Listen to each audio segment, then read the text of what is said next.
16வது அமெரிக்காவினுடைய அதிபரான Abraham Lincoln அவர்கள் ஒரு முறை வண்டியில் போய் கொண்டிருந்த பொழுது அவரது வண்டிக்கு முன்பாக ராணுவ வீரர்களும் ராணுவ அதிகாரிகளும் பாதுகாப்பிற்காக அணிவகுத்து போய் கொண்டிருக்கிறார்களாம்.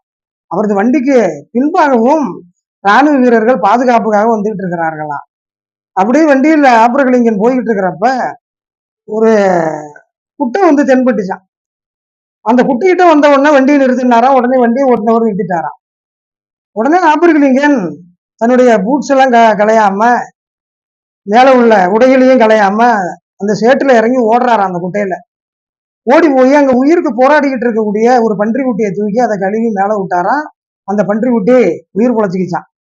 அப்புறமா அவர் மேலே ஏறி வந்தாராம். வந்த உடனே அவரை சூழ்ந்துக்கிட்டாங்களா ராணுவ வீரர்களும் ராணுவ அதிகாரிகளும். என்னங்க இப்படி பண்ணிட்டீங்க, நீங்க அமெரிக்காவினுடைய அதிபர், நீங்க இப்படி இறங்கி ஓடுனீங்கன்னா உங்களுடைய உயிருக்கு என்ன பாதுகாப்பு இருக்கு அப்படின்னு கேட்டாங்களாம். உடனே அவர் சொன்னாராம், இந்த பன்றி குட்டியை நான் தூக்கி உயிர் பிழைக்க வைக்கலன்னா என்னுடைய உள்மனம் காலம் முழுவதும் உணர்த்திக்கிட்டே இருக்கும், குத்திக்கிட்டே இருக்கும். என்ன அதோட நிம்மதியாக நான் தூங்க முடியாது.